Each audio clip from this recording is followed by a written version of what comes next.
Meantime, Indiana Republican Senator Mike Braun stopped by our studio this week. He spoke about last week's destructive storms, the former president's indictment, and the controversial transgender care bill signed into law at the State House. Our Kristen Eskow now one-on-one with Senator Mike Braun. All right, we're joined now by Senator Mike Braun. Senator, welcome. Hey, good to be here. So I first wanted to ask you about the devastating tornadoes that swept through Indiana recently. How should the federal government assist? So the state right now is trying to compile all the information. There was damage elsewhere in our state. Illinois is probably doing the same thing for Robinson, and I'm sure they'll make the same submission to get it declared a federal disaster area. So we're going to stay on top of it to make sure it's moving in the right direction. And I think our state government's doing everything it can to get it done quickly. And I hope, it qualifies for the federal disaster aid as well. Do you have any indication yet of a potential timeline for how quickly federal aid could start to come in? No, the most recent case was probably Arkansas and Little Rock, and that transpired fairly quickly. So hoping here it moves at that same pace. I also wanted to ask you about some other news this past week, the indictment of former President Trump. This legal battle could drag on for months, and he's facing investigations in other jurisdictions as well. Are you comfortable with him staying in the presidential race? Well, he's going to stay in. He said that, and I think that when you navigate through stuff like this, you're kind of along for the ride. But I think this is cutting even into the middle, and some Democrats that have said on this particular charge that came from the prosecuting attorney there in New York that it, of course, has felonies in it, but many have said they wonder, you won't even see it for months in terms of what it's about.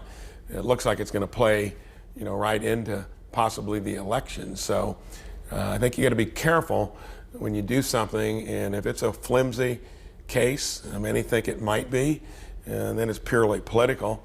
And I think it's a sad situation, whichever side of the aisle you look at it from. And I think maybe there's a little more of that general comment on this. Do you think the Republican Party should look to someone other than former President Trump for the nomination? So I think it was fairly clearly. When Trump came along, he represented half the country upset with D.C., business as usual there. Policies pre-COVID, I think many would love to see us back there. No inflation, things working, raising wages in the toughest places we've never been able to without any inflation. I came from the real world of running a business, and in the 37 years I ran my little business that ended up becoming a national company. That was the best economy that I was ever a part of. And it's kind of like, gosh, could we get back to that? So do you think President Trump remains the best candidate of the folks who have jumped in the race already, or the names that have been floated? So they're all going to have to. I love competition. I mean, I embraced a lot of it when I came out of the real world and ran for Senate. So I think there is a real appetite for a different kind of individual to get into the federal arena. Look at what the career politicians have delivered us over 3 decades. So the competition that's there, and I'm guessing there's going to be plenty of it, there are going to be some that think things were really, really good pre-COVID. And I think for any of them, though, they're going to have to tell us as a country, especially the people in the middle that end up electing presidents and the swing state senators, what are you for? I also wanted to ask you about the gender transitioning care ban that the governor signed into law this week. Bans anyone under the age of 18 from obtaining certain gender transitioning care procedures, puberty blockers, hormone therapy.